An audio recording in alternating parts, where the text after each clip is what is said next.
À Memphis, au Tennessee, un crime horrible terrifie la population. Même si les habitants n'ont pas été témoins de l'enlèvement d'une jeune mère, ils sont tous affectés par cette perte. Les autorités locales se mettent à la recherche de l'auteur de cet homicide. Plusieurs suspects disposent d'un mobile. Ce meurtre n'est-il que le résultat d'un malheureux hasard ou le fruit d'une minutieuse planification ?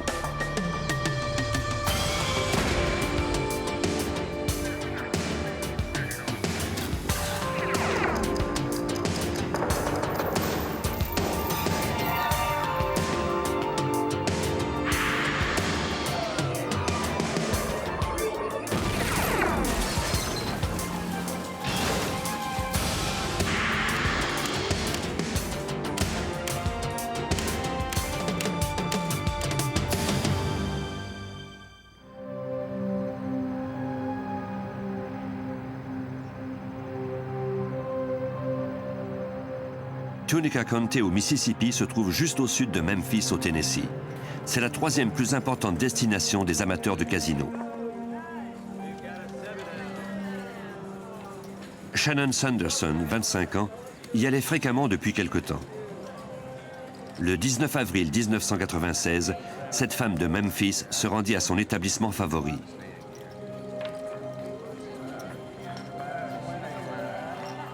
La soirée allait bon train. Au blackjack, elle avait réussi à faire de sa mise de 500 $ un magot de 5000 $.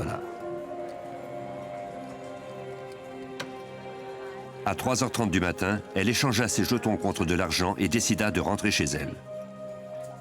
Quand les joueurs remportent de grosses sommes, la plupart des casinos leur offrent un service d'accompagnement jusqu'à leur auto.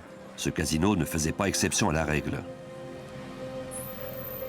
Shannon avait ensuite 1 heure d'auto à faire avant d'arriver à Memphis par des petites routes isolées. Elle connaissait bien la route. Elle adorait gagner, mais elle pouvait se permettre de perdre. Moins d'1 an plus tôt, elle avait épousé son patron, un multimillionnaire de 33 ans, son aîné.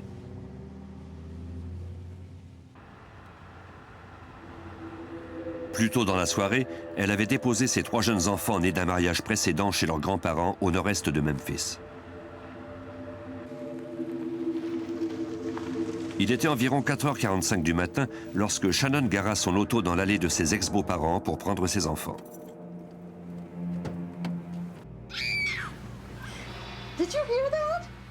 Dans la maison, le couple fut réveillé par un cri perçant.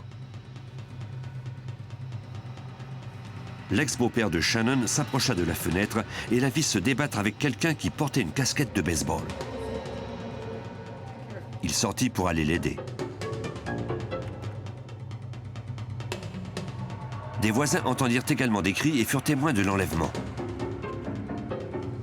En quelques secondes à peine, cette mère de 3 enfants avait été enlevée à moins de 20 mètres de la porte d'entrée.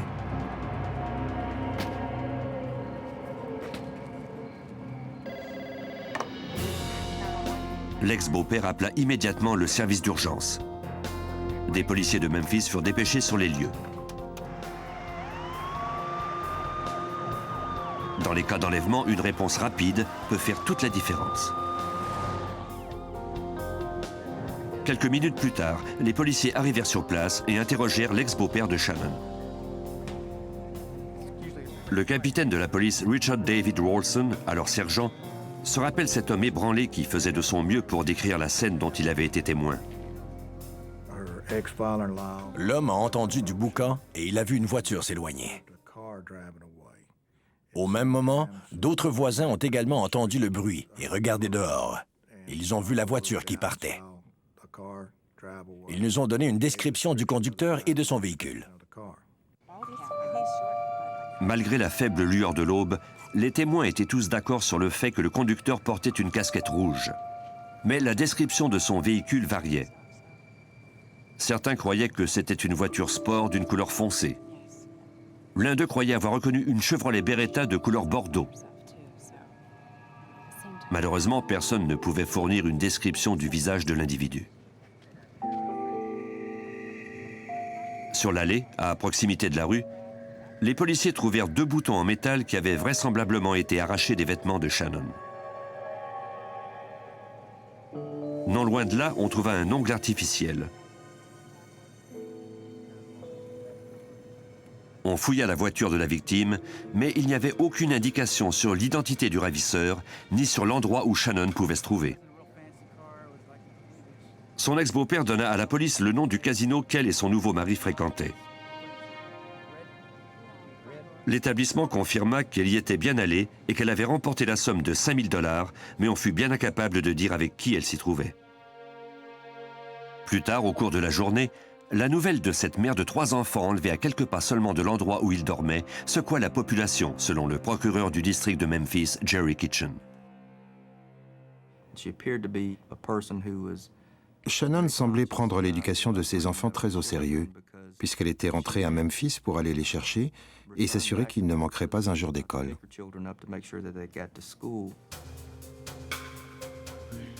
La police de Memphis interrogea ensuite l'ex-mari de Shannon, le père de leurs 3 enfants. Il était à son lieu de travail lorsque Shannon avait été enlevée devant la maison de ses parents.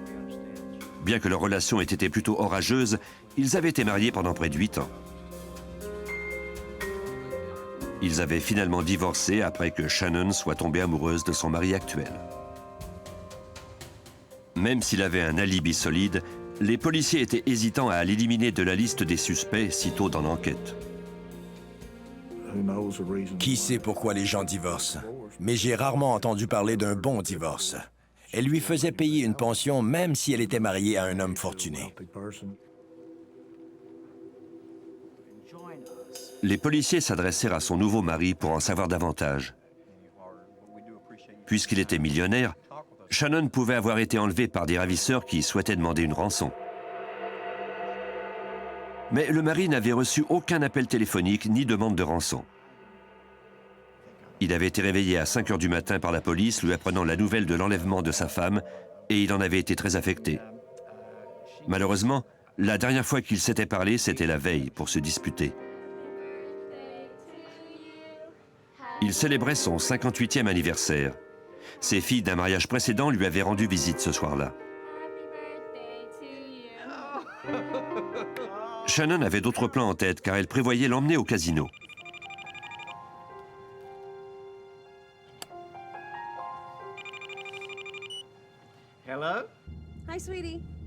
Après avoir déposé ses enfants, elle l'avait appelé pour lui dire qu'elle venait le chercher. Il lui avait alors répondu qu'il n'était pas prêt. Ses filles étaient encore là et il désirait passer un peu de temps avec elles avant de sortir. Cela rendit Shannon furieuse. Selon son mari, elle pensait qu'il la faisait passer après ses enfants. Il lui répondit qu'il pouvait être prêt dans une demi-heure, mais elle lui raccrocha la ligne au nez. Il espérait qu'après s'être calmée, elle reviendrait sur sa décision et viendrait le chercher. Il essaya de l'appeler plus tard, mais n'obtint pas de réponse.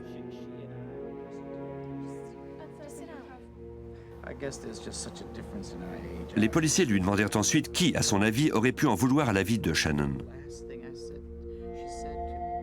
Le mari mentionna un ex-petit ami contre lequel Shannon avait porté plainte pour harcèlement 1 an plus tôt. Il croyait que cet homme possédait une Chevrolet Beretta.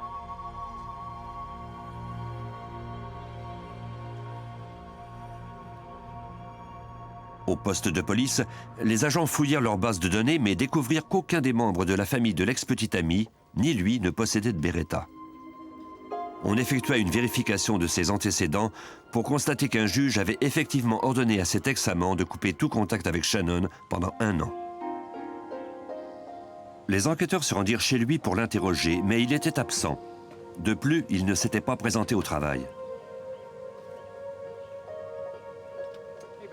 Sa sœur habitait le même quartier, soit à quelques pâtés de maison seulement de l'endroit où Shannon avait été enlevée. Elle déclara avoir vu une voiture suspecte passer devant chez elle la nuit du crime. Elle était dehors, sur sa galerie, lorsqu'elle avait aperçu une Chevrolet Beretta prendre de la vitesse en quittant le quartier.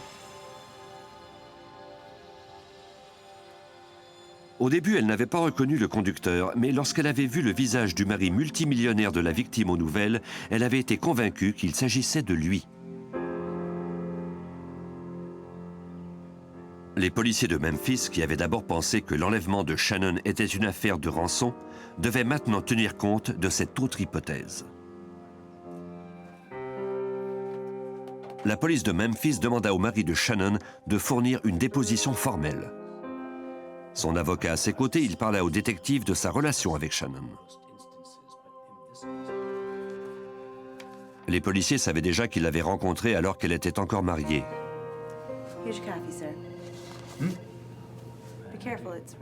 Elle travaillait pour lui, mais bientôt, leur relation devint plutôt intime. Leur idylle les avait menés au mariage. La magie n'avait toutefois pas duré longtemps. 9 mois plus tard, ils avaient négocié une entente post-nuptiale dans l'éventualité où leur relation orageuse en viendrait à se terminer. Tous deux avaient déjà connu le divorce et Shannon voulait être sûre qu'elle conserverait la garde de ses enfants. Ils avaient conclu cette entente seulement 10 jours avant sa disparition. Le mari de Shannon ne manqua pas de souligner que c'était sa femme qui avait insisté pour signer cette entente. Il ajouta que l'argent n'était pas source de conflit entre eux puisqu'ils avaient des comptes bancaires séparés. À la demande des policiers, le mari accepta de refaire sa déposition, mais cette fois-ci à l'aide d'un détecteur de mensonges. Pour ne rien laisser au hasard, les policiers vérifièrent également auprès des morgues de la ville, des prisons et des hôpitaux. Mais après une semaine, il n'avait toujours aucun indice sur l'endroit où Shannon pouvait se trouver. Les policiers de Memphis reçurent également des dizaines d'appels téléphoniques. Même si la plupart des gens voulaient bien faire, leur démarche ne menait à rien. Malgré tout, il fallait examiner toutes les pistes. L'un de ces appels venait d'une certaine Sharon Powers qui vivait à Clarksdale au Mississippi, à 125 km au sud de Memphis. On avait parlé de l'enlèvement dans les journaux et aux nouvelles et donné une description de la voiture. Cette femme a contacté le service de police de Memphis en disant qu'elle croyait son mari impliqué à cause de la description de cette voiture. Elle déclara à la police que son mari Lee correspondait à la description du suspect. Le jour du crime, il portait une casquette rouge et il avait quitté la ville à bord de sa Chevrolet Beretta rouge pour rendre visite à sa mère. La femme ajouta qu'elle s'était disputée avec lui avant son départ. Les policiers lui demandèrent de les appeler dès que son mari rentrerait à la maison. Mais cette piste ne semblait guère plausible. Cette histoire ressemblait plus à une dispute conjugale qu'à autre chose. Après 2 semaines de recherche, les enquêteurs n'avaient fait aucun progrès pour retrouver la trace de cette mère de 3 enfants. Sa famille s'accrochait à l'espoir qu'elle soit toujours en vie.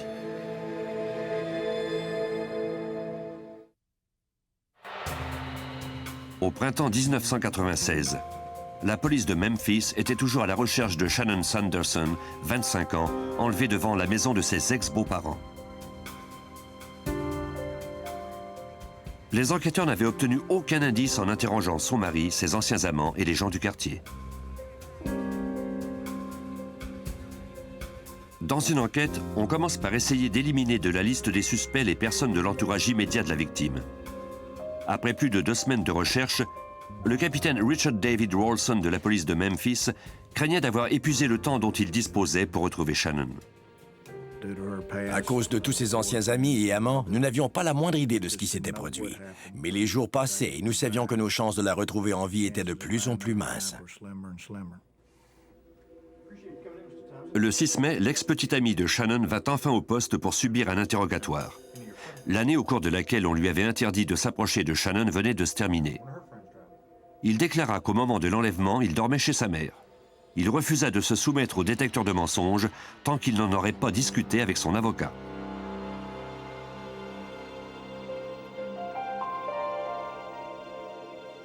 Il ne pouvait être écarté de la liste des suspects. Mais comme le mari de Shannon, on ne disposait d'aucune preuve pour le disculper ou l'inculper de la disparition. Puis, le 9 mai, on dépêcha des policiers du bureau du shérif de DeSoto County au Mississippi à un terrain en pleine campagne, dans la localité d'Eudora, à 65 km au sud de Memphis.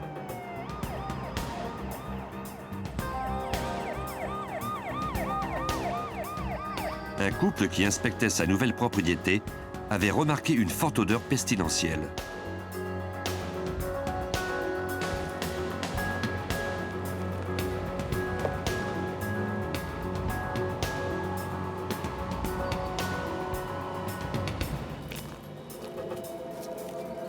Par la suite, il avait trouvé le corps d'une femme en décomposition. Les experts en scène de crime de DeSoto County quadrillèrent le terrain avant de le fouiller. Méthodiquement, ils se mirent à la recherche de tout indice potentiel. Ils étiquetèrent et notèrent tous les éléments trouvés à mesure qu'ils se rapprochaient du corps. À 5 mètres, ils trouvèrent un escarpin.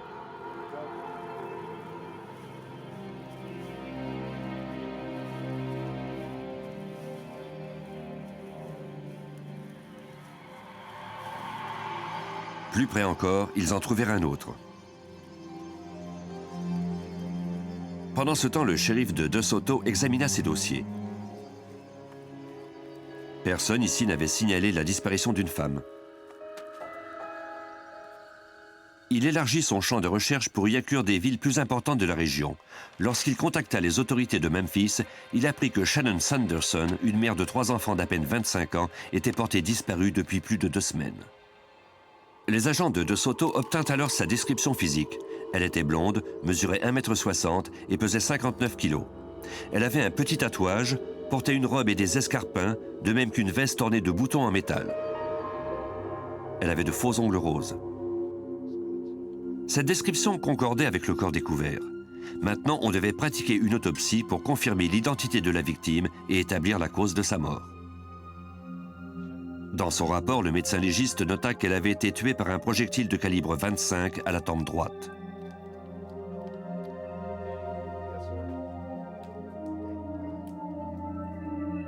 On retira ses vêtements et on les conserva en vue d'y prélever des micro-indices que le meurtrier aurait pu y laisser. Le corps, dont la mort remontait à 2 ou 3 semaines, était dans un état de décomposition trop avancé pour qu'on puisse reconnaître le visage de la victime. Mais au-dessus de son sein gauche, les experts remarquèrent un petit tatouage encore visible. Il y était écrit « I love you, Robert ». Shannon Sanderson avait un tel tatouage à cet endroit. Le médecin légiste compara ensuite les radiographies dentaires effectuées lors de l'autopsie à celles de Shannon. L'identité de la victime fut confirmée. Il s'agissait bien du corps de Shannon Sanderson. Par conséquent, l'enlèvement était maintenant devenu une affaire d'homicide. À Memphis, on confia le cas à l'assistant du procureur, Jerry Kitchen. Sa première tâche consisterait à éliminer le plus de suspects possible de la liste établie par les enquêteurs depuis les 3 dernières semaines. Ici, à Memphis, il est plutôt rare que nous soyons aux prises avec ce que j'appellerais des cas mystères, c'est-à-dire des cas où nous ne parvenons pas à trouver rapidement un suspect et à l'arrêter après le fait. Mais dans ce cas-ci en particulier, nous étions face à ce problème, c'est-à-dire que de nombreux suspects potentiels pouvaient avoir joué un rôle dans l'enlèvement et le meurtre de cette victime. L'assistant du procureur commença par appeler le bureau d'enquête du Tennessee pour leur demander de procéder à des examens polygraphiques en vue d'éliminer des suspects. Bien sûr, dans ce type d'affaires, nous devons toujours tenir compte des parents et connaissances ou des maris. En fait, de toute personne avec qui la victime a eu des relations et qui, après coup, peut devenir une source de dispute ou de violence. Les autorités du Tennessee soumirent plusieurs des amis de Shannon à un examen. Ils leur demandèrent notamment où ils se trouvaient lors de l'enlèvement. Ils leur demandèrent également sans détour s'ils avaient enlevé ou tué Shannon. Tous le nièrent catégoriquement. Le test confirmait leurs assertions. Les enquêteurs corroborèrent ensuite leurs alibis et les éliminèrent un à un de la liste de suspects. Parmi les personnes soumises à l'examen se trouvait la femme qui affirmait avoir vu le mari de Shannon dans le quartier quelques moments avant l'enlèvement au volant d'une Beretta Bordeaux. C'était le même genre de véhicule que celui décrit par les autres témoins qui avaient vu l'enlèvement de Shannon. Le test permit d'établir que la femme mentait. Même si ce faux témoignage disculpait le mari de Shannon, il n'en restait pas moins que la relation de la victime avec lui fut orageuse. Les policiers espéraient établir une fois pour toutes s'il était impliqué ou non dans le crime.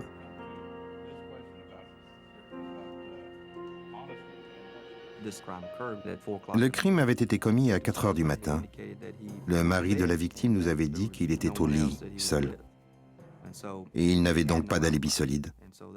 C'était difficile de passer par-dessus ce fait, parce qu'il nous était impossible de vérifier s'il disait vrai. Nous n'avions pas d'autre choix que de le croire.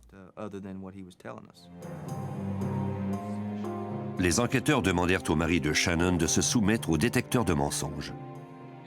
Sur les conseils de son avocat, il refusa de le faire, même s'il avait accepté plus tôt.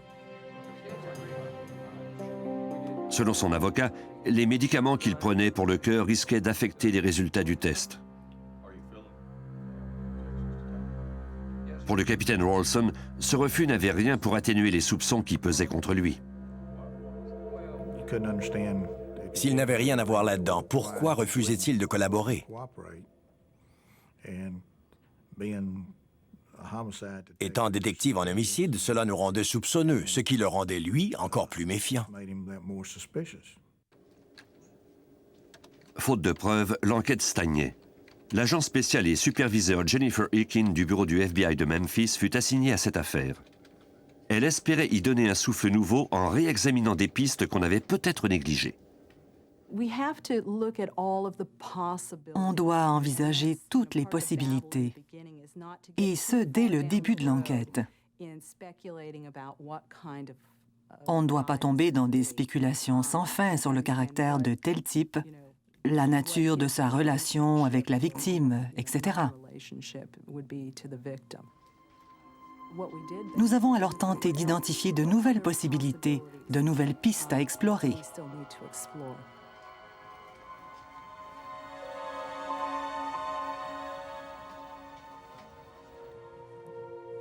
L'une de ces pistes, bien que peu prometteuse, était celle de Sharon Powers, la femme qui avait déclaré que son mari correspondait à la description du suspect. Mais maintenant, elle n'était même plus certaine de ses déclarations. Elle dit à la police qu'elle s'était sans doute emportée, renforçant du même coup l'impression des agents qu'elle tentait simplement de se venger de son mari qui l'avait quittée. Bien que celui-ci ne fût pas un suspect important, les policiers désiraient l'interroger. On transmit un bulletin spécial à tous les services de police pour leur faire savoir que Gerald Lee Powers était recherché pour subir un interrogatoire. Ensuite, des agents du FBI et des enquêteurs du Tennessee visionnèrent l'enregistrement de la caméra au-dessus de la table de blackjack où Sharon avait remporté les 5 000 $ disparus avec elle. Sa pile de plus en plus haute de jetons en faisait une cible attrayante. Les enquêteurs tentèrent de voir si un homme semblait s'intéresser à elle. Mais si le meurtrier avait l'intention de la tuer, pourquoi, se demandait l'agent Eakin, avait-il attendu aussi longtemps pour passer à l'action? Il était évident qu'elle gagnait de l'argent depuis un bon bout de temps. Elle était là tard dans la nuit. Et pourtant, l'enlèvement n'avait eu lieu qu'1 heure et demie après qu'elle eût quitté ce lieu. Nous devions donc tenter de déterminer si ce meurtre avait quelque chose à voir avec sa visite au casino ou non. L'enregistrement permettait de voir Shannon, mais l'angle était tel qu'il était impossible de savoir si quelqu'un l'épiait. Les enquêteurs ne progressaient guère. Pendant qu'ils se demandaient comment continuer, l'enquête prit une tournure inattendue. Le 22 mai 1996, près d'Hebronville au Texas, soit à 1200 km de l'endroit où Shannon avait dû monter de force à bord d'une Chevrolet Beretta, un véhicule correspondant à cette description fit une embardée pour éviter de s'arrêter à un poste frontière. Le véhicule était immatriculé au Mississippi. Un patrouilleur se mit à sa poursuite, croyant que le conducteur voulait traverser illégalement la frontière ou qu'il était un contrebandier.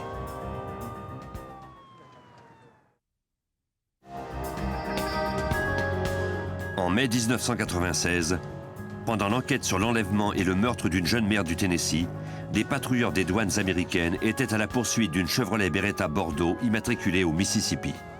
C'était le même modèle de voiture que celui décrit par les témoins de l'enlèvement. Coincé dans une impasse, le suspect résista à sa capture. Mais il obtempéra en voyant les policiers sortir leurs armes.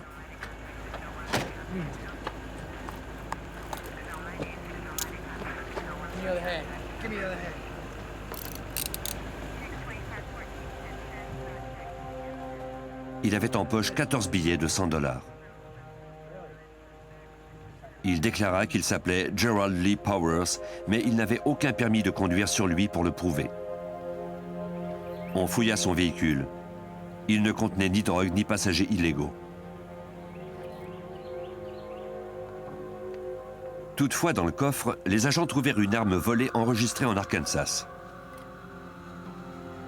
La voiture fut verrouillée et surveillée par un garde armé jusqu'à ce que des agents du FBI puissent venir l'examiner plus à fond.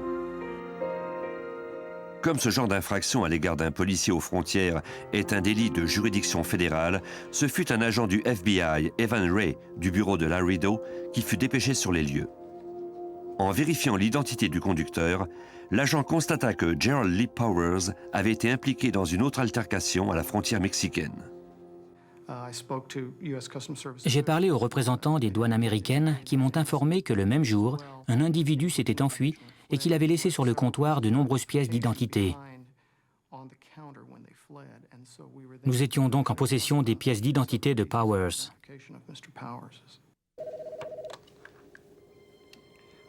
Le véhicule était enregistré au nom de Sharon, la femme de Powers, à Clarksdale, au Mississippi. L'agent Ray découvrit également que Gerald Lee Powers avait des antécédents de violence et qu'il était recherché pour un interrogatoire relativement à l'enlèvement et au meurtre de Shannon Sanderson. Après avoir rejoint les autorités de Memphis, il se rendit à Hebronville pour examiner la voiture de Powers. Tout d'abord, la Chevrolet Beretta concordait avec la description fournie par les témoins de l'enlèvement. Les agents espéraient trouver à l'intérieur du véhicule la preuve de l'implication de Powers dans le meurtre de Shannon Sanderson. Un drap et une tête d'oreiller, de même que le tapis du coffre de la voiture, furent placés dans des sacs spéciaux.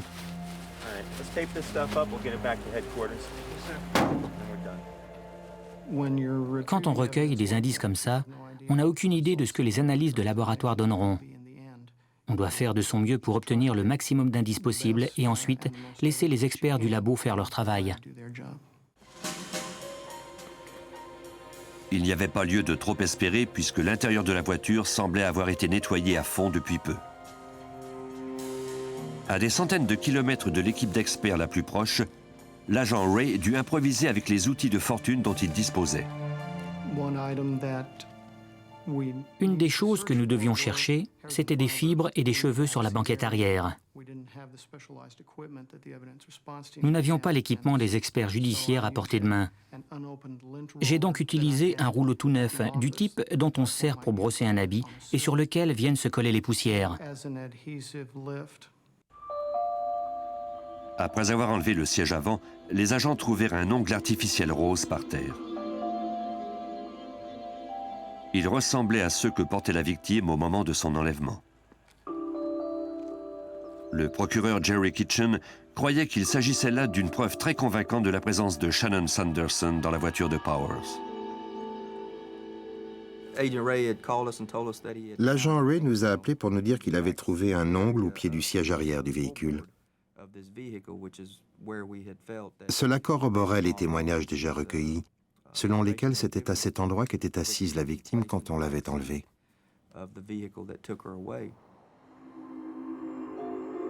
Les autorités de Memphis se rendirent à Laredo pour interroger Gerald Lee Powers à propos du meurtre. Celui-ci déclara qu'il ne savait rien d'autre de cette histoire que ce qu'il avait entendu aux nouvelles. Il reconnut être allé au casino le même soir, mais ajouta qu'il était parti tôt pour rendre visite à une voisine atteinte d'une maladie en phase terminale. Pendant l'interrogatoire, d'autres enquêteurs appelèrent la voisine en question à Clarksdale. Celle-ci nia avoir reçu Powers à ce moment-là. Nous n'étions pas convaincus à 100% que Gerald Powers était notre homme, mais nous trouvions étrange qu'il nous donne un faux alibi. Et bien sûr, cette voisine était très malade et avait pu se tromper parce qu'il lui avait rendu visite à maintes reprises. Les enquêteurs espéraient que la femme de Powers, Sharon, corroborerait les déclarations de la voisine. Au début, elle avait déclaré que son mari correspondait étrangement à la description du suspect à la casquette rouge aperçu par les témoins lors de l'enlèvement. Cette fois-ci, elle ajouta que son mari fréquentait assidûment le casino où la victime avait passé sa dernière soirée. Mais elle ignorait si son mari avait rendu visite à la voisine et maintint que, selon elle, il n'avait rien à voir avec l'enlèvement et le meurtre de Shannon Sanderson. Même si de nombreux enquêteurs craignaient de perdre leur temps, l'agent Jennifer Erkin, elle, commençait à reprendre espoir. Nous sentions que Sharon Powers était ambivalente. Même si elle avait manqué de conviction en nous racontant son histoire, nous nous doutions qu'elle s'était manifestée parce qu'elle détenait peut-être d'autres informations. L'agent Erkin décida alors de prendre le temps nécessaire pour acquérir la confiance de Sharon Powers. Elle multiplia les contacts avec Sharon Powers pendant plusieurs semaines.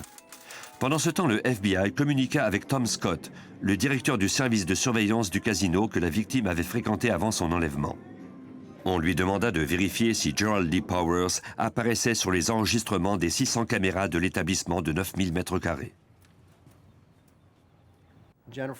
Jennifer Erkin du FBI nous a donné une description sommaire du suspect et de ce qu'il portait dans la soirée en question. C'est avec ces données, comme la couleur de ses chaussures, son jean, sa veste et possiblement une casquette, que nous avons travaillé.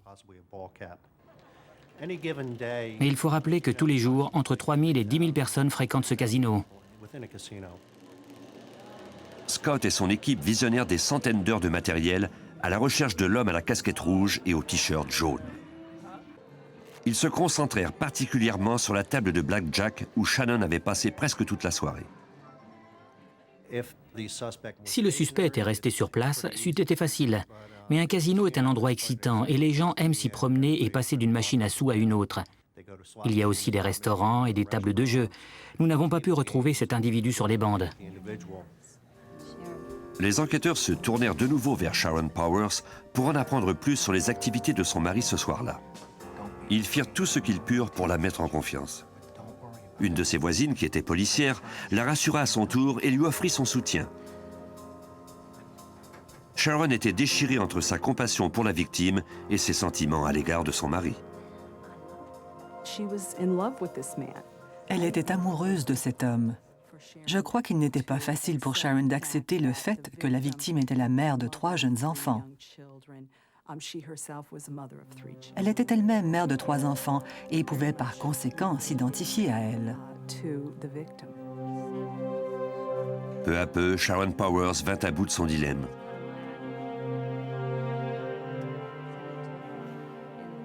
Elle se mit à s'ouvrir et à dévoiler ce qu'était la vie avec son mari, Gerald Lee Powers. Elle déclara qu'il était le maître absolu dans la maison. Ses 3 enfants nés d'un mariage précédent le craignaient, tout comme Sharon d'ailleurs. Il gardait une clochette sur le bras de son fauteuil et quand il la faisait sonner, Sharon accourait. Malgré le caractère dominateur de Powers, Sharon l'aimait réellement. Cette femme avait vécu sous l'emprise de Gerald Lee Powers pendant plusieurs années.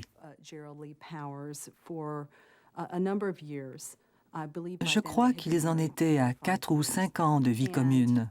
Je ne veux pas dire qu'elle aimait ce style de vie, mais je crois qu'elle s'y était habituée. Cela allait contre ses valeurs d'être déloyale envers lui. En dépit de ses appréhensions, Sharon continua de s'ouvrir aux enquêteurs. Le 19 avril, soit le jour même de l'enlèvement de Shannon Sanderson, Gerald était très nerveux en rentrant à la maison. Sharon était en colère parce qu'elle croyait qu'il avait passé la nuit avec une autre femme.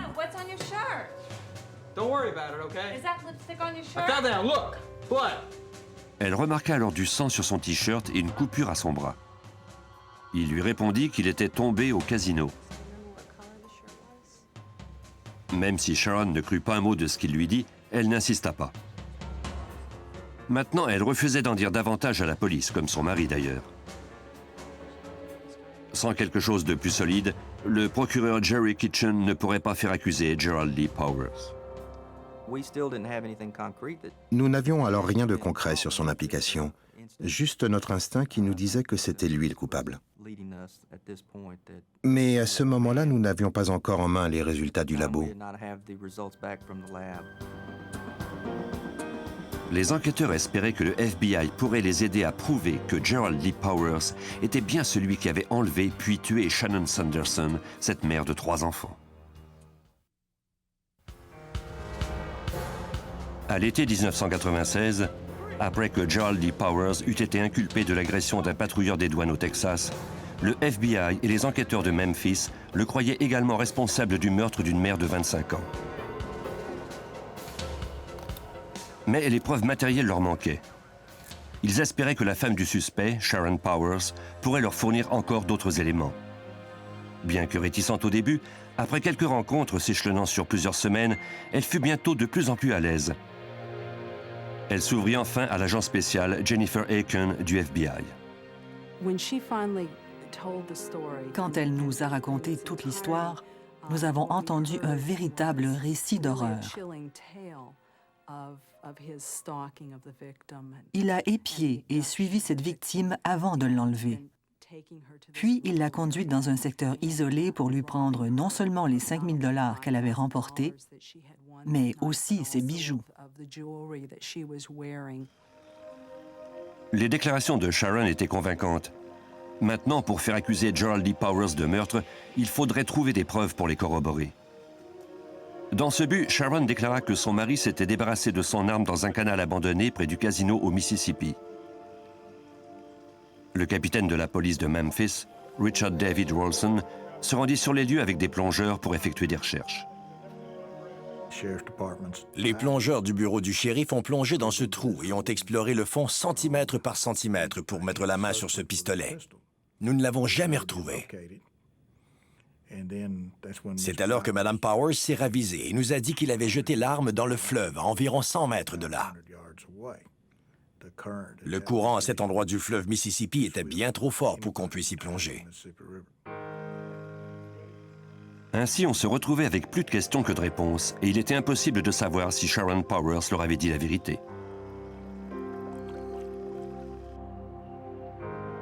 Celle-ci parla alors aux policiers de la conductrice d'un autobus scolaire du Mississippi, qui, selon ce que lui avait raconté son mari, l'avait peut-être vu se débarrasser du corps de Shannon. Les policiers retracèrent la conductrice qui corrobora les déclarations de Sharon. À 7 heures du matin, environ 2 heures après l'enlèvement de Shannon Sanderson, la conductrice avait remarqué une Chevrolet Beretta Bordeaux reculer dans un chemin de terre sur une propriété inhabitée. C'était là que les nouveaux propriétaires avaient retrouvé le corps. La conductrice n'avait toutefois pas vu qui se trouvait derrière le volant, ni noté le numéro de plaque d'immatriculation. Les enquêteurs se tournèrent ensuite vers Tom Scott, le directeur de la surveillance du casino, en vue de pousser encore les recherches. Cette fois, il disposait des informations de Sharon Powers quant au jeu que préférait son mari dans l'établissement de 9000 mètres carrés. Nous avons procédé à une reconstitution et refait le trajet du suspect tel qu'il aimait le faire. Nous avons obtenu certains enregistrements et sommes finalement parvenus à l'identifier à partir de ses chaussures à un endroit précis où il se tenait debout. Nous avons tiré de nombreux autres plans où apparaissaient ces mêmes chaussures. Puis, nous avons mis des jambes sur ces chaussures et nous avons pu identifier une personne en plan éloigné qui, de l'étage où elle était, regardait en bas. Nous l'avons vu prendre l'escalier roulant pour descendre au niveau où la victime jouait. Nous avons même pu suivre le suspect alors qu'il empruntait la porte principale.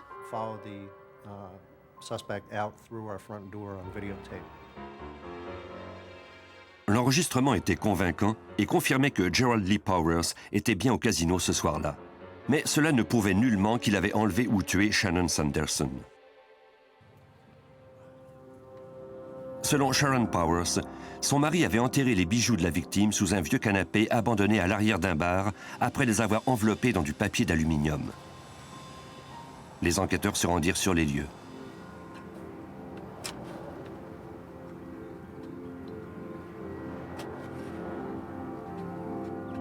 Exactement comme l'avait dit Sharon Powers, les enquêteurs trouvèrent la petite boule d'aluminium. À l'intérieur se trouvait de la pellicule plastique rose et des bagues identifiées plus tard par le mari de Shannon. Maintenant, on pourrait vérifier si c'était bien Gerald Lee Powers qui les avait enveloppées. Les enquêteurs se rendirent chez lui et trouvèrent de la pellicule plastique identique dans sa cuisine. On envoya le rouleau, de même que les bagues au labo, pour les faire comparer.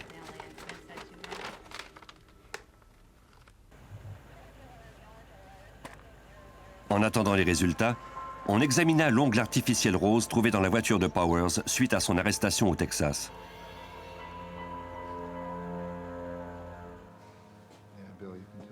À partir de photos d'autopsie, les enquêteurs remarquèrent qu'il manquait au moins 2 ongles à la victime.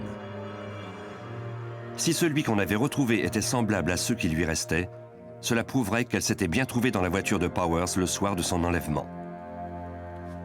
Malheureusement, le corps de Shannon avait été enterré. Malgré l'opposition du mari de la victime, le juge ordonna l'exhumation du corps. Au début de juillet, soit 3 mois après le meurtre, les enquêteurs récupérèrent le corps de Shannon Sanderson. On recueillit les ongles qui restaient et on les envoya au laboratoire pour les faire comparer aux autres. Les résultats furent négatifs. L'ongle dans la voiture n'était pas celui de Shannon.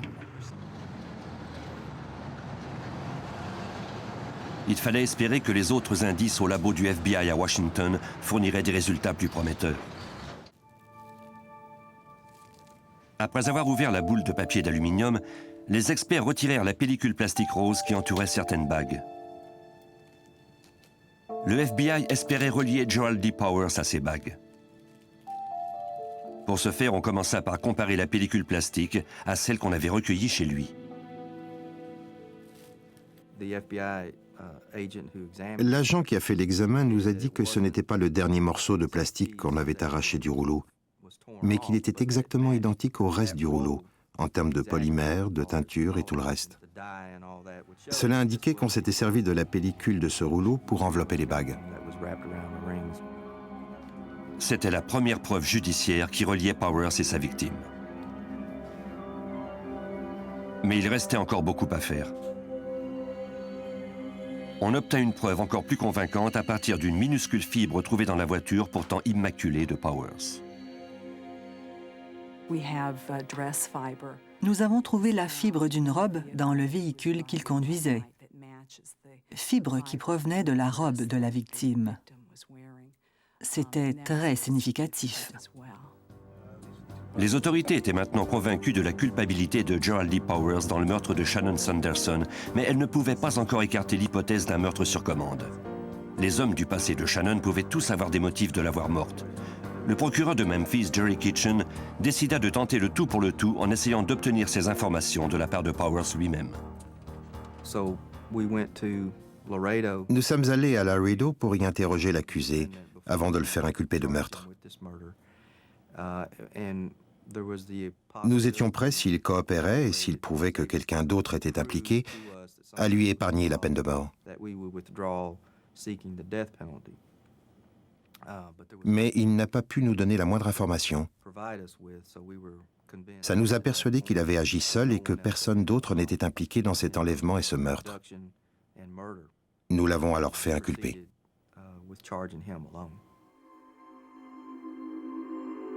Powers a eu tout le loisir de planifier ce meurtre. Il a surveillé sa proie pendant plusieurs heures au casino. Puis il l'a suivi en voiture pendant 1 heure jusqu'à Memphis. Il aurait eu le temps de changer d'avis, mais il s'est entêté à la suivre.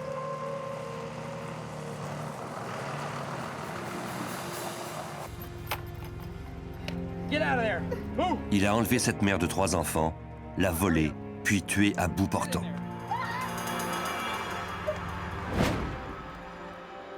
La cour criminelle du Tennessee n'a pas eu besoin de beaucoup de temps pour sceller le destin de Powers. Après avoir délibéré pendant 15 minutes, le jury a recommandé la peine de mort pour le meurtre de Shannon Sanderson. Gerald Lee Powers attend présentement son exécution à la prison à sécurité maximum de River Bend, au Tennessee. Une petite communauté du Tennessee est secouée par la disparition d'une femme âgée très estimée. Plus les enquêteurs cherchent, et plus le mystère de sa disparition s'épaissit. La vérité commence lentement à émerger dans une direction complètement inattendue, alors que la police et le FBI essaient d'aider les habitants d'une petite ville à retrouver leur ami.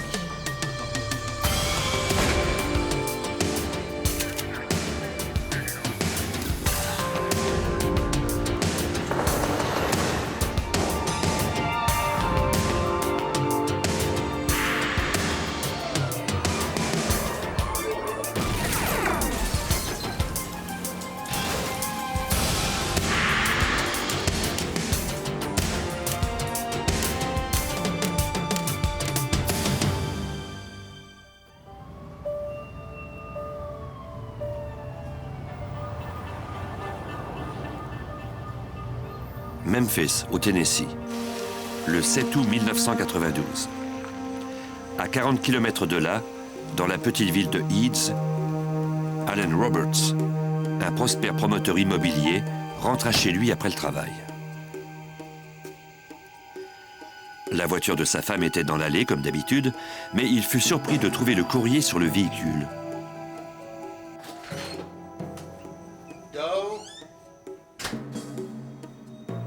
Son épouse, Do Roberts, laissait toujours un mot quand elle sortait, mais cette fois-ci, elle n'avait rien laissé. Sur le comptoir de la cuisine, Alan trouva les médicaments que prenait Do pour traiter son asthme. Or, elle emportait toujours son aérosol pour inhalation quand elle sortait. Il appela leurs meilleurs amis qui vivaient tout près. Bill, this is Alan. Have you seen Do today? Has she been over there? De tous ceux à qui il parla, personne n'avait vu ni parlé à Do. I'll tell you what, I'm gonna go out and look around the property for you. Do me a favor, call around and see if you can find her, okay? Roberts craignait qu'elle n'ait eu une crise d'asthme pendant qu'elle travaillait dans le jardin. Il la chercha sur la propriété, mais ne trouva aucune trace d'elle. Il se préparait à appeler la police quand le téléphone sonna. Hello, Do? L'homme au bout du fil avait un accent asiatique. You have Do. What do you mean you have Do? What do you want? L'homme demanda une rançon de $100 000 en échange de Do. $100,000. Not a problem. I can take care of it. It'll take me a little time. You just let me know what you want me to do and I'll do it, okay? L'homme ne lui indiqua pas où laisser l'argent et il raccrocha. Tell me where. Hello? Assommé, Alan appela immédiatement le bureau du shérif de Shelby County pour signaler la disparition de sa femme et aviser la police de l'appel du ravisseur. Une équipe de policiers et d'inspecteurs fut dépêchée à la maison. Roberts leur dit qu'il n'avait pas reconnu la voix de son interlocuteur et qu'il ne connaissait personne qui aurait pu vouloir s'en prendre à dos. Pendant l'interrogatoire, les agents du bureau du FBI de Memphis arrivèrent. Eads est situé à 50 km de la limite entre l'Arkansas et le Mississippi. Si quelqu'un emmenait Do dans un autre État, la responsabilité de la retrouver incomberait au FBI, car le transport d'une victime d'un État à l'autre est un crime fédéral. Roberts déclara qu'il avait vu sa femme pour la dernière fois le matin même. Ils avaient pris leur petit déjeuner ensemble, comme ils le faisaient tous les matins depuis 43 ans. Vers 10 heures, Alan partit rencontrer un client potentiel venu de l'extérieur qui s'intéressait à l'une de ses propriétés.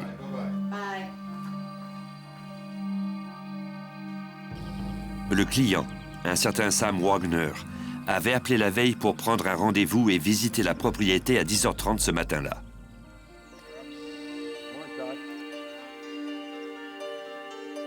Roberts déclara qu'il avait attendu pendant plus d'1 heure, mais que Sam Wagner ne s'était jamais présenté.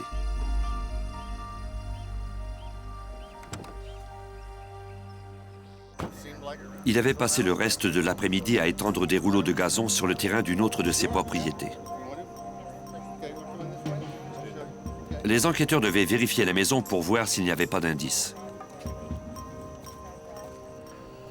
Roberts leur montra l'aérosol de Doe et déclara que sans lui, elle pourrait mourir si elle était victime d'une crise.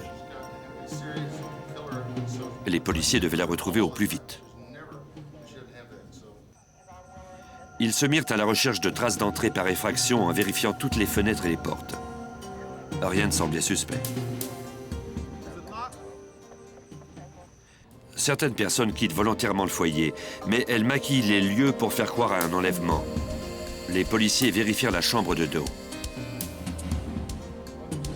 Ses valises et tous ses vêtements se trouvaient toujours là, de même que ses objets de valeur. Elle ne semblait donc pas partie de son plein gré.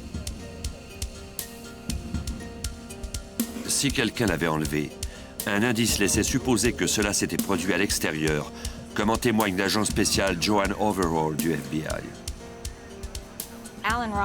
Alan Roberts avait trouvé du courrier dans l'allée. Ces lettres n'avaient jamais été apportées dans la maison. Il en avait déduit que sa femme était allée à la boîte aux lettres et qu'elle n'avait pas eu le temps de rentrer. Elle avait laissé le courrier là où on l'avait trouvé.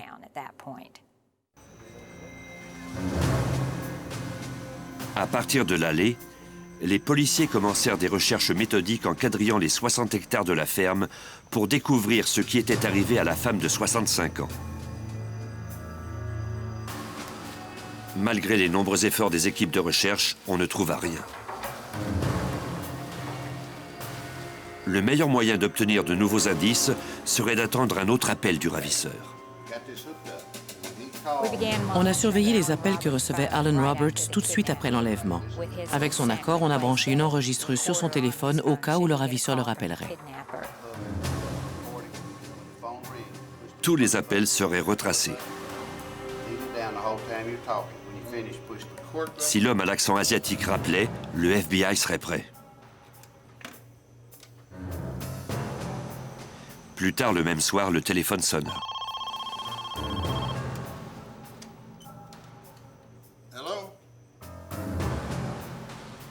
Il provenait d'une cabine téléphonique à proximité. Des policiers se rendirent à l'endroit d'où provenait l'appel.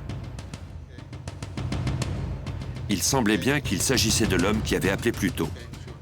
Il déclara que Doe était en sécurité et qu'il savait que les autorités écoutaient l'appel.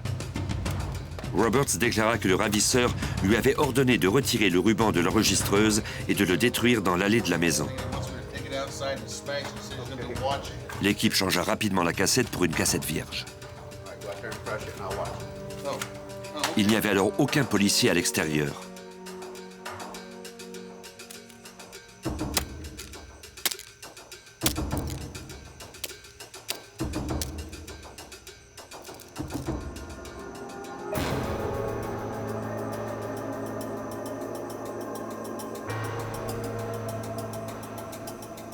Quand les agents de police de Shelby County arrivèrent au téléphone public, il n'y avait personne.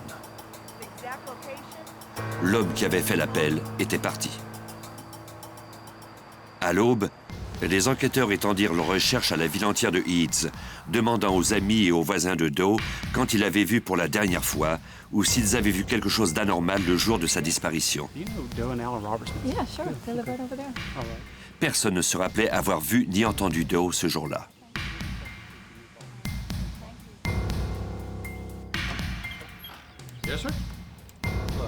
Un voisin déclara aux enquêteurs qu'il avait remarqué une certaine tension entre Doe et Alan à l'église, plus tôt dans la semaine. Mais on ne trouva aucune piste solide. La nouvelle de l'enlèvement se propagea et les chaînes de télévision s'emparèrent de l'histoire. Joe Birch, de WMC-TV à Memphis, parla de la réaction de la petite ville suite à la disparition de Doe. Beaucoup de gens croyaient que le coupable était quelqu'un de l'extérieur parce que tous ces gens fréquentaient la même église. Ils organisaient des soirées et passaient beaucoup de temps ensemble. Ils avaient investi beaucoup d'énergie dans cette petite communauté et ils évitaient le centre-ville de Memphis, un endroit dangereux selon eux. À mon avis, les habitants de Eads croyaient que le crime avait été commis par quelqu'un de l'extérieur. Mais il y avait tout lieu de se demander comment un inconnu aurait pu passer inaperçu à Heaths. La première journée de l'enquête se terminait et l'agente Overall était de plus en plus inquiète. Les 24 heures qui suivent un enlèvement sont cruciales. Plus le temps passe et plus les chances de retrouver la victime en vie diminuent.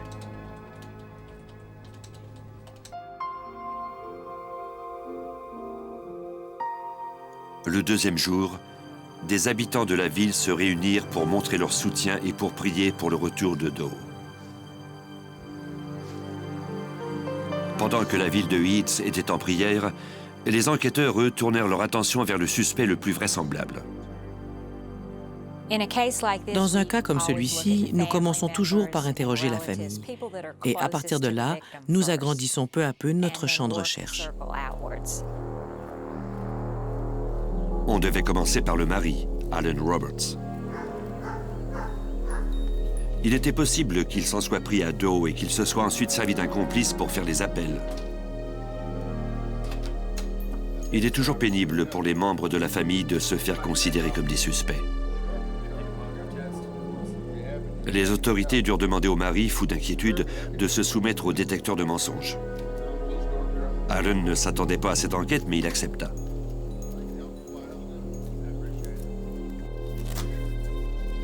Le polygraphe mesure les réactions physiologiques d'un sujet lors d'un interrogatoire. D'abord, le sujet parcourt toutes les questions pour ne pas être surpris lors de l'examen. Bien qu'on l'appelle communément un détecteur de mensonges, le polygraphe ne décèle pas les mensonges. Il détecte toutefois les réactions caractéristiques des gens qui mentent, comme l'accélération de la fréquence cardiaque, l'augmentation de la tension artérielle et de la transpiration.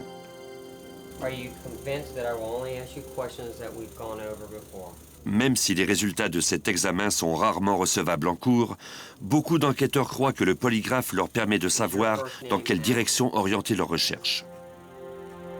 L'examinateur posa à Roberts des questions qui n'étaient pas reliées à l'affaire afin de mesurer ses réactions lorsqu'il disait la vérité. Il lui posa ensuite des questions sur sa relation avec Doe et sur les événements le jour de sa disparition.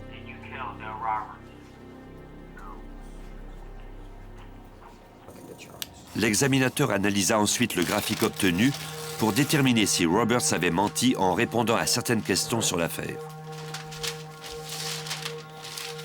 Il en conclut qu'Alan Roberts avait dit la vérité en répondant à toutes les questions.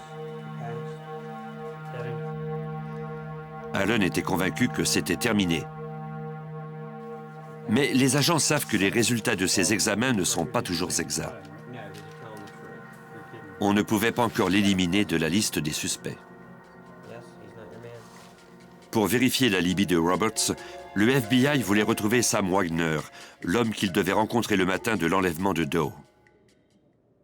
On s'est dit que ce Sam Wagner était peut-être venu dans la région après avoir entendu parler de la situation financière des Roberts et qu'il avait enlevé Doe parce qu'ils étaient riches.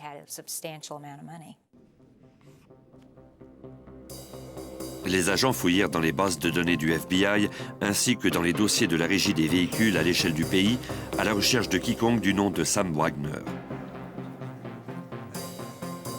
Les agents du FBI de plusieurs États interrogèrent des hommes de ce nom, mais chacun d'eux fut rayé de la liste des suspects. On a commencé à avoir des soupçons sur Alan Roberts quand on a vu qu'il était impossible de retrouver ce Sam Wagner. Il nous est alors apparu vraisemblable que Roberts ait été l'instigateur de cet enlèvement. Si Alan s'en était pris à sa femme, peut-être trouverait-on un indice dans les relevés téléphoniques et bancaires du couple. Mais tout ce que les enquêteurs découvrirent ne faisait que confirmer le fait que le couple menait une vie normale dans une petite ville. Il n'y avait eu aucun contact avec un individu suspect et rien n'indiquait que Doe avait dépensé de l'argent après le c'est-tout. On n'avait plus de pistes à explorer. On finit par en déduire que Doe Roberts était morte. Après environ 2 ou 3 semaines sans retrouver la victime, on en est venu à croire qu'il s'agissait probablement d'un homicide. J'ai demandé, par le biais de mon superviseur, que l'on mène cette enquête conjointement avec le bureau du shérif de Shelby County. S'il s'agissait d'un meurtre, le procès aurait lieu à la cour de l'État. L'équipe retourna chez les Roberts. La seconde fois qu'on a fouillé la propriété d'Alan Roberts, on l'a fait davantage dans l'optique de recherche judiciaire. On a cherché des éclaboussures de sang dans la maison et la grange. Roberts fut coopératif. Il était prêt à faire tout ce qu'il faudrait.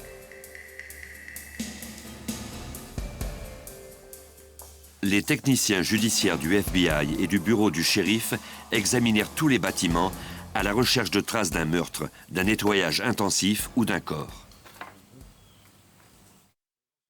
Ils recueillirent également des cheveux et des fibres de tapis dans la camionnette d'Alan pour les comparer à tout indice que l'on pourrait éventuellement trouver. Ces recherches éreintantes prirent 2 grosses journées. Alan Roberts était de plus en plus frustré de voir les autorités dépenser autant d'énergie sur lui. Il était épuisé. Et pendant ce temps, le ravisseur courait toujours en liberté.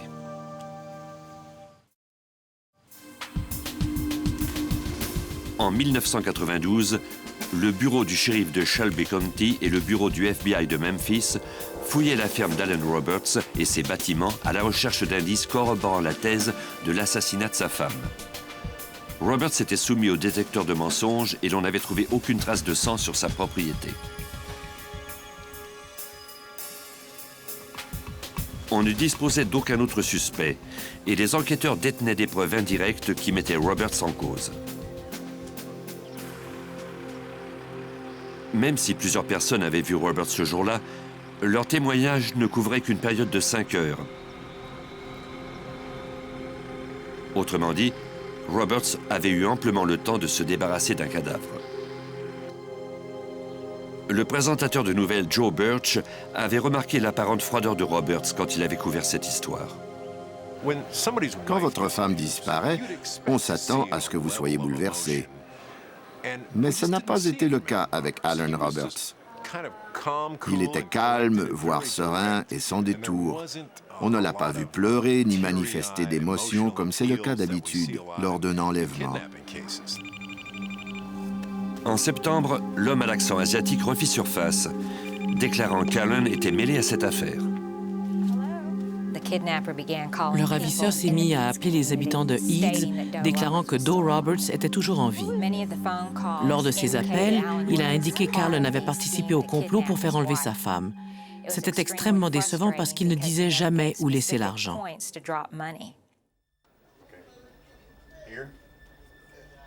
Tous les appels avaient été faits dans un rayon de quelques kilomètres de la maison de Roberts, ce qui était risqué de la part du ravisseur, compte tenu de tout le brouhaha qu'avait créé l'affaire au sein de la petite communauté. Cette audace laissait présumer que le ravisseur vivait dans les environs, que sa présence ne paraissait pas étrange et qu'il se croyait hors d'atteinte des enquêteurs. Résolu à faire avancer l'affaire, Alan Roberts prit les choses en main en offrant une récompense en échange du retour de Doe saine et sauve. Il annonça alors qu'il débranchait le matériel du FBI de son téléphone afin que le ravisseur puisse l'appeler.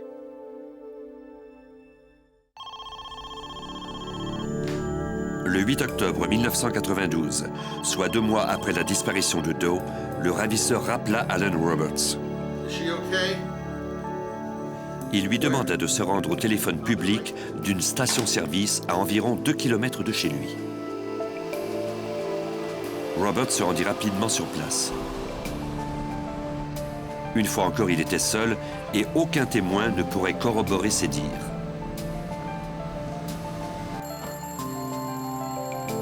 Le téléphone sonnait déjà quand il arriva. Il espérait retrouver sa femme. L'homme à l'accent asiatique déclara que Doe était toujours en vie et qu'elle se trouvait avec lui. Il demanda à Roberts de lui donner le nom d'un intermédiaire en qui il avait confiance et que le ravisseur pourrait contacter.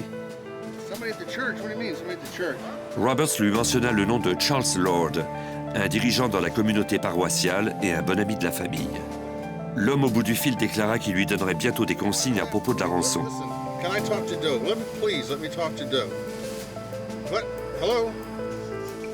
Il raccrocha.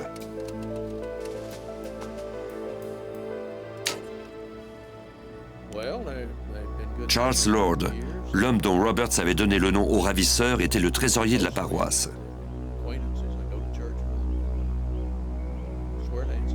Au nom d'Alan Roberts, il demanda publiquement au ravisseur de l'appeler pour lui donner les consignes sur le dépôt de la rançon. Tous voulaient revoir Doe. Le ravisseur appela Charles Lord ainsi que d'autres habitants de Eads, mais il ne donna aucun détail sur l'échange éventuel. En novembre, Charles Lord demanda aux enquêteurs de venir chez lui. L'agent spécial Joanne Overall espérait obtenir enfin quelque chose sur le ravisseur. Charles Lord a déclaré que tard dans la soirée, il avait entendu une voiture s'arrêter devant chez lui. Il s'est rendu à sa boîte aux lettres où il a trouvé une enveloppe. C'était une demande de rançon du ravisseur. Les enquêteurs se réjouissaient enfin d'avoir un indice en main. Des empreintes digitales, des cheveux ou des fibres sur la lettre pourraient constituer un lien avec le ravisseur. Malheureusement, quand on leur remit la lettre, certains indices avaient été contaminés. Charles Lord a pris cette lettre et il l'a montrée à plusieurs personnes avant de nous appeler et de nous la remettre. Il y avait donc beaucoup d'empreintes digitales sur la lettre quand on l'a eue. Les experts du labo examinèrent les empreintes pour découvrir qu'elles provenaient toutes de Lord et des personnes qui avaient regardé la lettre après lui. Rien qui pouvait mener au ravisseur. Le message ne leur fournit guère plus d'indices. Le montant de la rançon avait diminué, mais on n'avait toujours aucune directive quant à l'endroit où l'on devait la laisser. Le ravisseur prenait un malin plaisir à déjouer la police. Au cas où il rappellerait Lord de nouveau, les agents lui tendirent un piège. Notre bureau a établi une surveillance de sa boîte aux lettres à l'aide d'une caméra cachée dans une cabane d'oiseaux près de la boîte.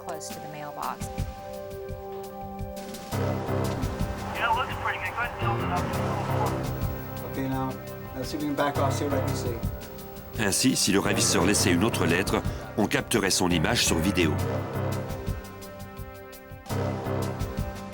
Les agents installèrent également un système d'écoute et d'enregistrement sur la ligne téléphonique de Lord.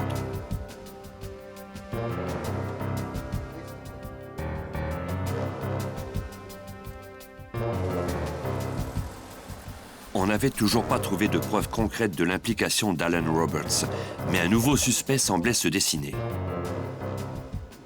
Charles Lord jouait un rôle actif au sein de l'enquête et il s'arrêtait souvent au bureau du shérif pour vérifier les progrès de la police. Les policiers se mirent à le soupçonner.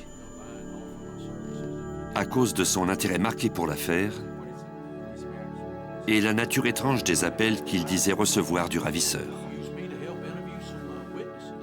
Charles Lord a déclaré qu'il avait reçu plusieurs appels du ravisseur. Il a aussi affirmé qu'il avait parlé à Doe Roberts. Or, tous ceux qui avaient parlé au ravisseur n'avaient jamais pu parler à Doe Roberts. Les agents ne purent jamais entendre les enregistrements de ces appels. Chaque fois que le ravisseur appelait, il semblait que notre équipement avait lâché.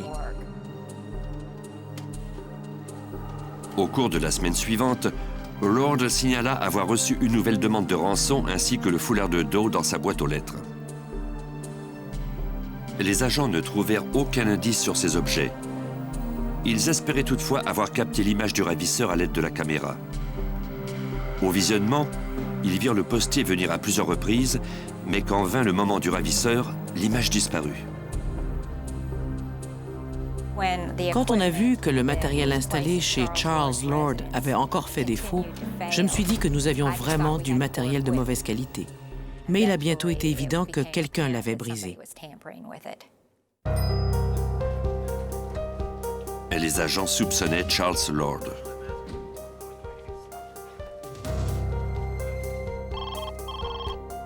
C'est alors que le mari de la victime, Alan Roberts, déclara avoir eu une rencontre très étrange avec Lord. La veille au soir, au centre communautaire de Eads, Lord l'avait sommé de venir le rencontrer en privé. Alan fut surpris quand son ami lui proposa son aide pour retrouver Doe en échange d'un montant d'argent. Selon Alan Roberts, Charles Lord lui avait parlé des contacts qu'il entretenait avec le monde interlope. Il lui fournirait des informations moyennant un montant d'argent. Alan m'a également dit que Charles Lord avait une arme sur lui au moment de cette rencontre. À n'en pas douter, Lord était mêlé à cette affaire. Mais les soupçons des enquêteurs ne suffisaient pas. Ils devaient trouver des preuves.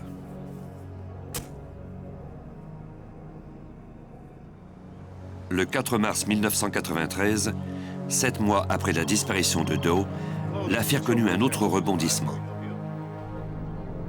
Le présentateur Joe Birch de Memphis reçut un appel à son bureau. Je n'avais jamais enregistré une conversation téléphonique auparavant, mais j'ai décidé que cette fois-ci, je le ferais. Cet appel a provoqué un déclic dans ma tête. Je me suis dit que cet individu était peut-être celui qui avait fait tous ces appels dans l'affaire Doe Roberts. Je l'ai gardé au bout du fil le plus longtemps possible. Birch s'entretint avec l'homme à l'accent asiatique en essayant d'obtenir des détails sur son identité et sur ce qui était arrivé à Doe. Quand Birch tenta de fixer un rendez-vous pour laisser la rançon, l'homme raccrocha.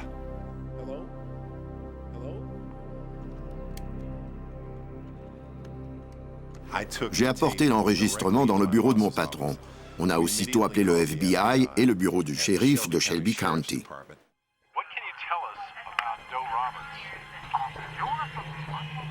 Les enquêteurs accordèrent à WMC-TV la permission de diffuser l'enregistrement. Cela fonctionna. Le ravisseur appela de nouveau.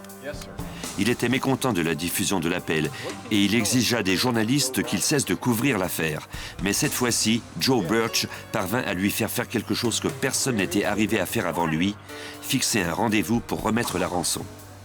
Les agents et les inspecteurs du bureau du shérif mirent le lieu de rendez-vous sous surveillance, prêts à mettre la main au collet du ravisseur qui leur échappait depuis si longtemps.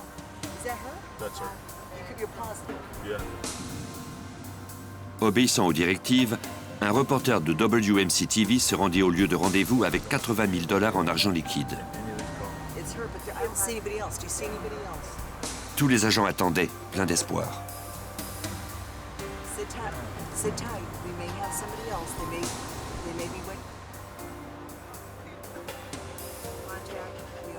Mais le ravisseur ne se montra pas. Quelques semaines s'écoulèrent sans que l'enquête ne progresse.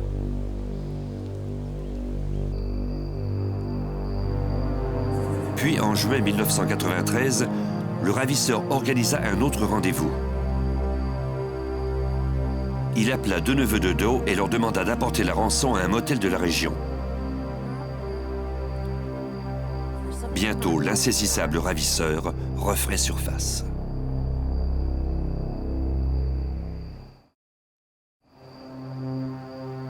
En juin 1993, les enquêteurs qui travaillaient sur l'affaire Doe Roberts mirent un motel de Eads sous surveillance. L'agent spécial Joanne Overall faisait partie de l'équipe de surveillance. Les neveux de Doe Roberts ont reçu un appel du ravisseur et ils ont fixé ensemble un rendez-vous pour lui remettre la rançon. Le ravisseur leur a dit de se rendre à une chambre de motel, ce qu'ils ont fait, mais ils ont aussi appelé le FBI. Ils devaient attendre un appel téléphonique ou rencontrer quelqu'un. Des policiers avaient été incapables de repérer Charles Lord ce soir-là. Pendant que l'équipe d'agents surveillait le motel, un homme s'approcha. C'était Lord.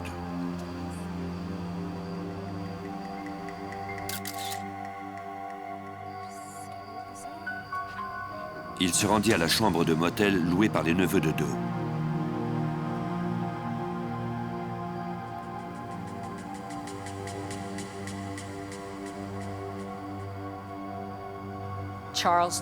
Charles Lord a dit au neveu de Doe Roberts qu'il avait reçu un appel du ravisseur lui demandant de recueillir l'argent. Ensuite, le ravisseur devait l'appeler lui pour lui dire où laisser la rançon. Mais les neveux refusèrent d'obtempérer. Ils lui dirent qu'ils ne transigeraient qu'avec le ravisseur. Les enquêteurs croyaient pour leur part que c'était pourtant le cas. C'était le seul individu qui avait déclaré avoir reçu un appel du ravisseur pendant lequel il avait parlé à Doe Roberts. Et maintenant, il venait à ce rendez-vous pour recevoir l'argent. On n'avait alors malheureusement pas assez d'indices pour procéder à son arrestation. Les enquêteurs en profitèrent toutefois pour concentrer leurs efforts sur Lord. Ils se mirent à la recherche d'un mobile pour cet enlèvement en obtenant l'autorisation d'examiner ses relevés financiers. On a examiné les relevés pour voir s'il avait contracté des prêts. On voulait savoir dans quel état étaient ses affaires financières. On a alors constaté que Lord devait beaucoup d'argent à plusieurs banques. C'était des sommes d'argent substantielles. En outre, comme il n'arrivait pas à les rembourser, il avait déclaré faillite.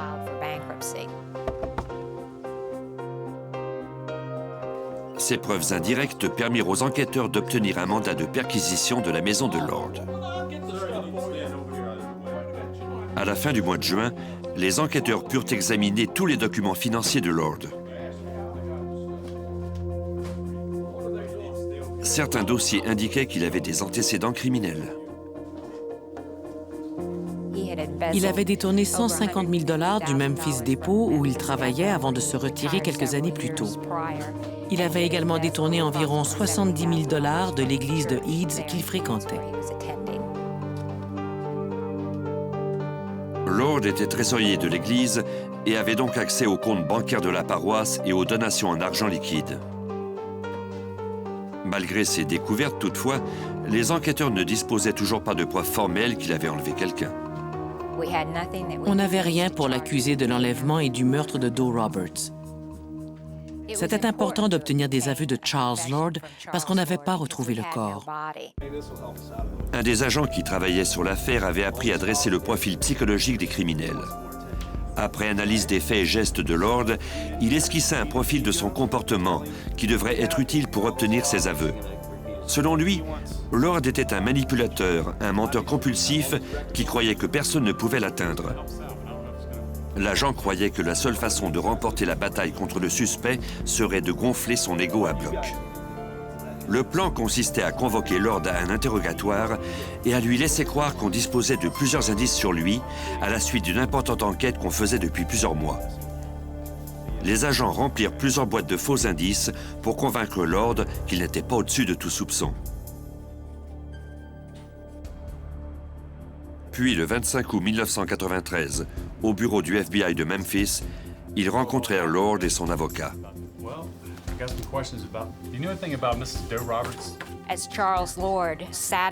Pendant l'interrogatoire, je pouvais voir Charles Lord examiner ses boîtes et s'imaginer que nous le surveillions depuis bien plus longtemps qu'il ne le croyait. Il est alors devenu très nerveux.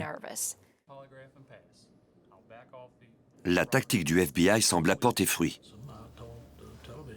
Lord finit par reconnaître qu'il avait fait certains des appels pour la rançon. Il ajouta qu'il l'avait fait pour le bien de Doe, dans l'espoir que les policiers n'abandonneraient pas l'enquête. Mais il nia avoir joué un rôle dans son enlèvement. Les enquêteurs qui sentaient qu'il était à deux doigts de céder sous la pression lui firent une offre. Les agents de nos bureaux, de même que l'inspecteur de Shelby County, lui ont dit que s'il acceptait de se soumettre au détecteur de mensonges et qu'il réussissait son examen, son nom serait rayé de la liste des suspects. Toutefois, s'il l'échouait, il devrait accepter de subir d'autres interrogatoires relativement à l'enlèvement.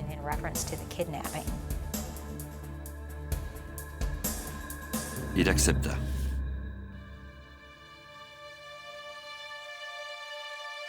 Après avoir posé plusieurs questions à Lord pour évaluer ses réactions quand il disait la vérité, l'examinateur lui posa des questions sur Doe, notamment s'il était mêlé à son enlèvement. Did you harm Doe Roberts? À la fin de l'examen, l'expert conclut que Lord avait menti. Même si ces résultats n'étaient pas recevables en cours, ils permettaient aux autorités d'interroger le suspect de nouveau. Les agents du FBI et les inspecteurs du bureau du shérif de Shelby exercèrent de la pression sur Lord, qui était accompagné de son avocat. Il revenait sans cesse sur les résultats de l'examen polygraphique.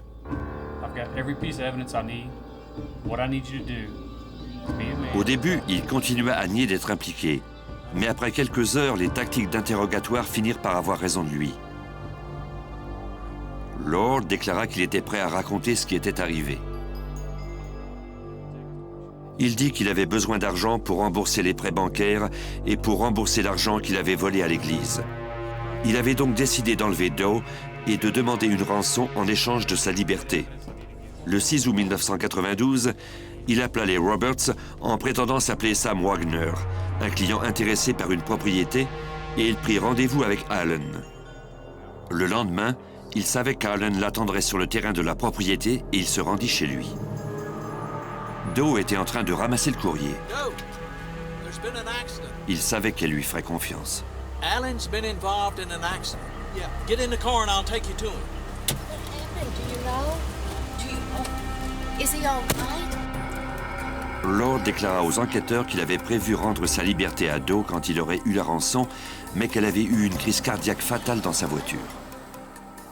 Il ajouta que, pris de panique, il avait jeté son corps et son sac à main, mais il refusa de dire où. Les enquêteurs croyaient qu'il mentait, du moins quand il disait qu'il avait eu l'intention de remettre Doe en liberté, et peut-être aussi à propos d'autres détails. L'agent spécial Joan Overall savait qu'il devrait trouver le corps pour valider ses déclarations. On fit alors une offre à Lord. Charles Lord a accepté de nous indiquer où se trouvait le corps de Doe Roberts après nous avoir avoué qu'il l'avait enlevé. En échange, le shérif de Shelby County ne chercherait pas à le faire condamner à mort. Lord déclara qu'il avait jeté son corps dans la rivière Wolf. Cette rivière, au courant très paisible, qui parcourt 150 km dans le coin sud-ouest de l'État, se jette dans le Mississippi à Memphis. Lord déclara qu'il avait jeté le corps de Doe du haut d'un pont de Fayette County, à environ 20 km de la maison des Roberts. Des plongeurs cherchaient le corps et le sac à main en commençant à 50 mètres en amont. C'est le lieutenant John Yancey de Shelby County qui menait les opérations de recherche dans les eaux sombres de la rivière. En tout, il y avait 21 plongeurs. La visibilité dans la rivière était quasi nulle. C'était des eaux complètement noires. Et dans ces eaux sombres vivent plusieurs sortes de serpents venimeux. Pour ajouter encore aux difficultés, le crime avait été commis 1 an plus tôt. Les restes humains seraient éparpillés et difficiles à trouver. Les équipes devaient poursuivre leurs recherches centimètre par centimètre, malgré une chaleur dépassant 43 degrés.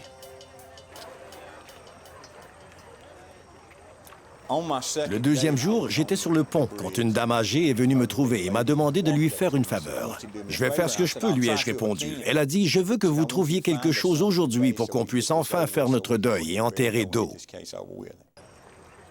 Après 3 jours entiers, les plongeurs avaient ratissé le lit de la rivière sur 800 mètres. Le corps ne pouvait pas être allé plus loin dans ces eaux peu profondes des basses-terres.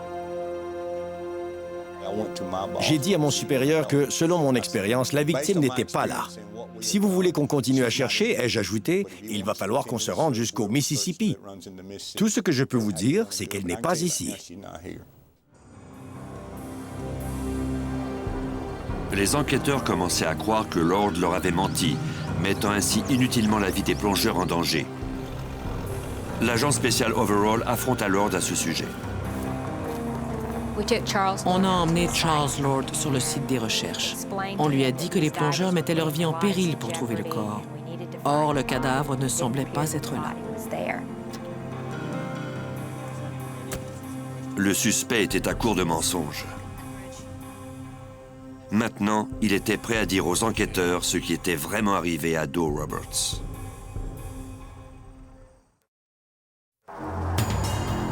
Après 3 jours de recherche dans la rivière Wolf, au Tennessee, le chef de l'équipe de plongeurs John Yancey croyait que la dépouille de Doe Roberts, la victime d'un enlèvement, ne se trouvait pas dans la rivière. On avait fouillé partout et, avec mes quelques années d'expérience, j'étais persuadé qu'on aurait dû trouver quelque chose, soit des ossements, des articles de maquillage ou quelque chose de ce genre. J'ai dit, si je me fie à mon expérience, elle n'est pas là. Les enquêteurs avaient mis Lord au pied du mur. Quand Lord eut compris que les policiers ne le lâcheraient pas tant qu'il n'aurait pas dit la vérité, il reconnut que Doe n'était pas morte d'une crise cardiaque dans sa voiture. Il déclara qu'il l'avait amenée chez lui et qu'il l'avait ligotée dans une chambre au-dessus du garage. Il ne pouvait plus laisser sa voisine partir. Il avait tenté de la tuer en lui administrant des somnifères. Quand il avait constaté que cela ne fonctionnait pas, il l'avait étouffée avec un oreiller. Il déclara qu'il l'avait enterrée sous un tas de compost dans son jardin. Il avait recouvert le corps de chaux et de ciment pour accélérer le processus de décomposition.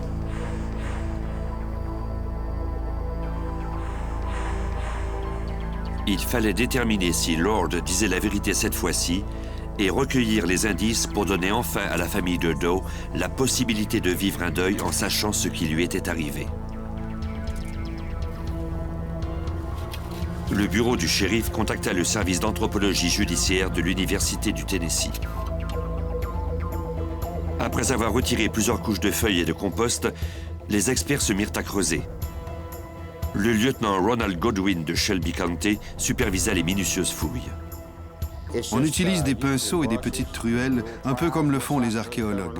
On ne retire qu'une cuillerée de terre à la fois pour ne laisser passer aucun indice. On doit aussi s'assurer qu'on ne modifie pas ou qu'on ne détruit pas d'indices se trouvant avec le corps. Après 2 heures, les experts percèrent une couche de ciment et de chaux. Dans l'espace en dessous, ils trouvèrent un cadavre. La première chose qu'on a vue, c'était une main. Le reste du corps gisait sur le dos, le visage tourné vers le haut. Il fallut 17 heures pour exhumer complètement la dépouille. Ce que les enquêteurs découvrirent alors les surprit. La peau était intacte. Le corps était dans un tel état de conservation que nous aurions pu pratiquer toutes les analyses pour savoir si la victime avait été empoisonnée. On aurait pu relever les traces de ce qui l'avait tuée si elle avait été victime d'une agression sexuelle, par exemple. Il nous est apparu qu'en mettant de la chaux sur le corps, cela avait eu l'effet contraire à ce que Lord avait souhaité. Le corps était intact. Le détail le plus troublant était sans aucun doute la position de la main de cette femme de 65 ans. La seule chose qui était anormale dans sa position, c'était sa main. Elle se trouvait devant son visage, dans une position défensive, et ses doigts étaient écartés.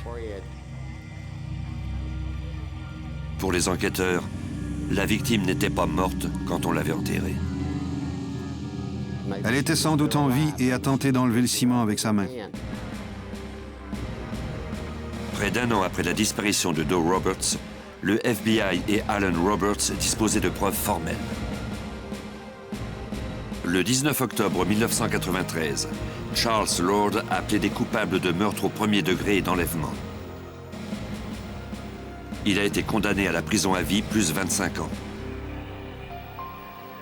Alan, le mari de Doe, a dû subir les soupçons des enquêteurs pendant plusieurs mois. Mais quand la vérité a éclaté, il a pu enfin mettre Doe en terre. Il reste toutefois encore un défi à relever à Alan Roberts. C'est difficile de faire son deuil. J'essaie de ne plus penser à Charles Lord. Et je prie Dieu pour qu'il m'aide à lui pardonner. Je prie aussi Dieu pour qu'il veille sur Do.